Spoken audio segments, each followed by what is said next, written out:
Salary வந்து வெறும் 10,500 தான். 2018 நான் இன்ஜினியரிங் முடித்தேன். 2018 எண்டில் முடித்தேன். எனக்கு 2019 தான் ஜாப் கிடச்சிது. ஃபஸ்ட்டு மெக்கானிக்கல் இண்டஸ்ட்ரியில். ஸோ ரொம்ப ஆர்வமாக போய் வேலைக்கு ஜாயின் பண்ணேன். ஒரு மாதம் பயங்கரமாக வேலை பார்த்தேன். சம்பளமாக 10,500 கொடுத்தாங்க. அந்த வாங்கின அந்த 10,500 கையில் கொடுத்த அக்கௌண்ட்டில் தான் போட்டாங்க.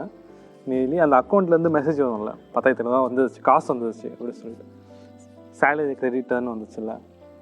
அந்த 5 நிமிஷத்துக்கு நான் தான் உலகத்திலே பெரிய பணக்கார மாதிரி ஃபீல் பண்ணேன்.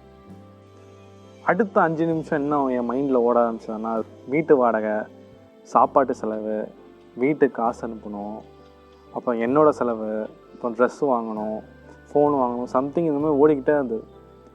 அடுத்த 5 நிமிஷத்தில் நான் ரொம்ப ரொம்ப ஏழையாயிட்டேன். சம்பாதிச்ச ஃபஸ்ட் 5 நிமிஷம் ரொம்ப பணக்காரனாக இருந்தேன். அடுத்த 5 நிமிஷம் ரொம்ப ஏழையாயிட்டேன். அப்போ நான் என்ன யோசித்தேன்னா, 3 வருஷம் டிப்ளமோ படித்தேன், 3 வருஷம் இன்ஜினியரிங் முடித்தேன். இவ்வளோ படித்து நம்மளுக்கு 10,500 சம்பளமா? இது என்ன எனக்கு புரியலையே. நம்மளுக்கெல்லாம் என்ன சொல்லி கொடுத்தாங்கன்னா, காலேஜில் நல்லா ஸ்கூலில் நல்லா படி, காலேஜில் நல்லா படி, வேலை கிடைக்கும், போவேன், நல்ல சம்பளம் கிடைக்கும், செட்டில் ஆகிடுவேன் அப்படின்னாங்க. பட் இங்கே வந்து பார்த்தா அது எதுவுமே அப்படி இருக்குது. அது எதுவுமே வந்து உண்மை இல்லை. அது எதுவுமே உண்மை இல்லைல்ல. அது எனக்கு அந்த ஸ்டேஜுக்கு வந்தோடனே தான் எனக்கு புரிஞ்சது. ஸோ வெளில போய் இந்த மெக்கானிக்கல் வேலையை விட்டு வெளில போய் எங்கேயாவது வேலை தேடலாம், நல்ல சம்பளத்துக்கு இருக்க வேலையை தேடலான்னு பார்த்தா எனக்கு ஸ்கில் இல்லை, ஒன்றுமே தெரில. எனக்கு இன்ஜினியரிங் மெக்கானிக்கல் இன்ஜினியரிங் தான் படித்தேன். எனக்கு அதை பற்றி மட்டும்தான் தெரிஞ்சிருந்தது. வேறு எதுவுமே எனக்கு தெரில. நான் ஒரு எப்படி சொல்கிறது, ஒரு டோட்டல் வேஸ்ட்டாக இருந்தேன். எங்கள் அம்மாவும் அப்பாவும் என் மேலே இன்வெஸ்ட் பண்ண மொத்த காசு அந்த நொடியில் இழந்துட்டேன். நான் லிட்ரலி டோட்டல் ஜீரோவாக இருந்தேன். எனக்கு ஒன்றுமே தெரில. நல்லா ஞாபகம் இருக்குது, 2019 ஒரு ரோட்டில் நின்று இதெல்லாம் யோசிச்சுக்கிட்டு இருக்கேன். ஏன்னா நம்மளுக்கு ஒன்றுமே தெரில, இன்னும் நம்ம இப்படி இருக்கோம்.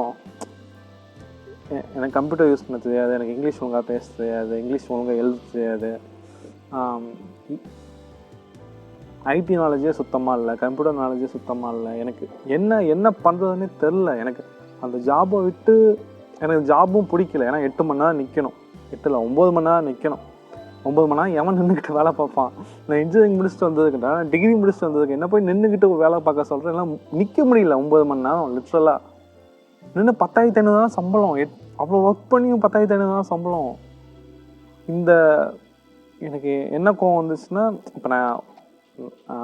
இப்போ நான் வந்து 9 மணி நேரம் வேலை பார்க்குறேன் உங்களுக்காக. நான் வேலை பார்க்கறதுக்கு எனக்கு 10,500 சம்பளம்னு நீங்களே டிசைட் பண்ணிட்டீங்க இல்லையா? ஸோ அந்த கம்பெனியே டிசைட் பண்ணிட்டாங்க, இவன் வந்து இவ்வளோக்கு தான் வேல்யூ, இதை தாண்டி உனக்கு வேல்யூ இல்லை அப்படின்னு டிசைட் பண்ணிட்டாங்க. ஐ ஜஸ்ட் ஃபக் அப், அவ்வளோதான். லைஃப் இதுதான் நம்ம இப்படி தான் இருக்கணும் அப்படின்ற மாதிரி. அதுதான் உண்மை. இப்படி தான், இதுதான் நம்ம வாழ்க்கை. நம்ம இந்த ஒரு வருஷத்துக்கு 10,500 சம்பளம், அடுத்த வருஷம் இன்க்ரிமெண்ட் ஆகும்ல அப்படின்னு அடுத்தடுத்த மாதங்களே என் மனசே தேத்திக்கிட்டேன். அதுக்கப்புறம் அங்கே ஒர்க் பண்ணுற சீனியர்கிட்ட போய் கேட்டேன், அண்ணா உங்களுக்கு எவ்வளோ நான் சம்பளம் அப்படின்னு கேட்டதுக்கு அவர் வந்து 24,000 25,000 சொன்னார். அப்பா பரவாயில்ல, இவ்வளோ சம்பளம் தராங்க, எத்தனை வருஷம் நான் எக்ஸ்பீரியன்ஸ்னு கேட்டேன். 10 வருஷம் எக்ஸ்பீரியன்ஸ் சொன்னார். ஸோ 10 வருஷம் என் லைஃப் டைமை ஸ்பெண்ட் பண்ணி அந்த கம்பெனியில் இருந்தால் எனக்கு வெறும் 10,000 தான் இன்க்ரிமெண்ட்டே. என்ன மைது வாழ்க்கை இது? என்ன பண்ணிக்கிட்டு இருக்கோம் நம்ம? 10,500 தான் நம்ம வேல்யூவா அப்படின்ற மாதிரி ஆயிடுச்சு. குருவி கத்திக்கிட்டு இருக்கேன். ஏய் கொய்யால குருவி போ. ஓகே. ஸோ 10,000 தான் சேலரி இருந்தது. ஐ ஜஸ்ட் மைண்ட் ஃபக் ஆயிடுச்சு. அவ்வளோதான், என்ன பண்ணுறதுன்னு தெரில. அந்த கம்பெனி விட்டு வெளியும் போக முடியாது. எங்கள் வீட்டிலலாம் பெருமே எல்லாருக்கிட்டையும் சொல்லிட்டாங்க, என் பையன் வேலைக்கு போயிட்டான்னு. எனக்கு அடுத்தது என்ன பண்ணுறதுன்னு தெரில. ஸோ நான் என்ன பண்ணேன், அதான் அங்கே இருக்க சீனியர்கிட்ட போய் விசாரித்தேன், இந்த மாதிரி சொன்னாது. அப்புறம் நான் என்ன யோசித்தேன்னா, எல்லோரும் பணம் சம்பாதிக்க சொல்லித்தராங்க, பணம் சம்பாதின்னு சொல்லித்தராங்க. இப்படி போனால் நீ பணம் சம்பாதிச்சிடலாம், இப்படி போனால் நீ சேலரி வாங்கிடலாம், இப்படி போனால் நீ இதை பண்ணிடலாம், இப்படி போனால் உனக்கு காசு கிடச்சிடும், இப்படி நீ காலேஜ் படிச்சுட்டு டிப்ளமோ படிச்சுட்டு இன்ஜினியரிங் படிச்சுட்டு போனால் உனக்கு நல்ல வேலை கிடைக்கும், நீங்கள் மாதம் சம்பாதிக்கலாம். சம்பாதிச்சதுக்கப்புறம் இப்போ கையில் 10,000 கொடுத்துட்டாங்க. எப்படி நீ சேவ் பண்ணுவ, எப்படி நீ வந்து காசு எப்படி சேவ் பண்ணுவ, எப்படி நீ பணக்காரனாக, எப்படி வந்து உன்னோட வீட்டை பார்த்துக்க போகிற, எப்படி நீ ஆசைப்பட்ட காரு, வீடு, எப்படி கோவாவுக்கு ட்ரிப் போக போகிற, எப்படி சிங்கப்பூருக்கு ட்ரிப் போக போகிற, இதெல்லாம் யாருமே சொல்லி தர மாட்டாங்கல்ல. காசு சம்பாதிக்கிற வரைக்கும் காசு சம்பாதிக்கணும் துடிச்சிக்கிட்டே இருந்தேன். சம்பாதிச்சதுக்கப்புறம் எனக்கு அவ்வளோ செலவு வந்துடுச்சு. அப்படியே ஒரு செகண்டில் அப்படியே மொத்த காசும் போயிடுச்சு என்கிட்ட. இந்த மாத கடைசியில் வந்து 500 ரூபாயோ 1000 ரூபாயோ இருந்தது. மாத கடைசியில் இந்த 2 நாளில் சுத்தமாக காசு இல்லை, சாப்பிட்றதுக்கு காசு இல்லை. அப்போ நான் யோசித்தேன், இப்படியே நம்ம வாழணுமா இல்லை வேறு ஏதாவது ட்ரை பண்ணலாமா அப்படின்னு யோசிக்கும் போது தான் சரி, பணக்காரங்களாம் இருக்கானுங்கள்ல, நிறைய பணம் வச்சுக்கிட்டு காசு வச்சுக்கலாம் இருக்காங்க, அவங்களாம் என்ன பண்ணுறானுங்க அப்படின்னு பார்க்கும்போது அதில் ஒருத்தங்க கூட எம்ப்ளாயியாக கிடையாது. ஓகேவா? ஒன்று அவன் ஃப்ரீலான்ஸாக தான் இருக்கான். நான் பார்த்த வரைக்கும் உங்களுக்கு தெரிஞ்ச எம்ப்ளாயீஸ் இருந்தால் வாழ்த்துக்கள். ஓகேவா? எம்ப்ளாயீஸ் இருந்தால் சந்தோஷம். எம்ப்ளாயாக இந்த பணக்காரன் ஐட்டம் ப்ரோ அப்படின்னா சந்தோஷம், அப்படியே இருங்க. ஸோ இவங்களாம் எம்ப்ளாயாக இல்லை நான் பார்த்த வரைக்கும். ஒன்று பிஸ்னஸ் பண்ணால் இருக்கானுங்க, இல்லை ஆண்டர்ப்ரனர் இருக்கானுங்க. பிஸ்னஸ் மேனுக்கும் ஆண்டர்ப்ரனருக்கும் என்ன வித்தியாசம்னா, பிஸ்னஸ் மேனுங்க அவன் வந்து ஆட்களை ஹையர் பண்ணி அவனுக்கு பிஸ்னஸ் பற்றி தெரியும், காசு போட்டு காசு எடுக்க தெரியும் அவனுக்கு. ஓகேவா? அவன் எதுவும் ப்ராடக்ட்லாம் பில்ட் பண்ண மாட்டான், எதுவும் அவனாக கண்டுபிடிக்க மாட்டான். ஆண்டர்ப்ரனருங்கிறவன் ஒரு சர்வீஸையோ ஒரு ப்ராடக்டையோ பில்ட் பண்ணுவான். ஓகேவா? அவன் தான் ஆண்டர்ப்ரனர். ஸோ நான் பார்த்த வரைக்கும் ஒன்று ஆண்டர்ப்ரனராக இருக்காங்க, இல்லை பிஸ்னஸ் பண்ணுறவங்களாம் இருக்காங்க, யாருமே எம்ப்ளாயி கிடையாது. அது just blow my mind. Okay. So அப்போ வந்து புரிஞ்சுக்கிட்டு அப்போ நான் எப்படி பணக்காரன் ஆகுது, எனக்கு வந்து ஒன்றுமே தெரில. ஓகேவா? நான் வந்து 0ல் இருக்கேன், எனக்கு ஒன்றுமே தெரில, நான் எப்படி பணக்காரன் ஆகுதுன்னு யோசித்தேன். அப்போ நான் ஸ்கில்லை கற்றுக்க ஆரம்பித்தேன், ஸ்கில்லை லேர்ன் பண்ண ஆரம்பித்து அதுலேருந்து கொஞ்சம் கொஞ்சமாக வந்து இப்போ ஒரு லெவலில் என்கிட்ட பணம் இருக்குதுன்னு வச்சுக்கோங்க.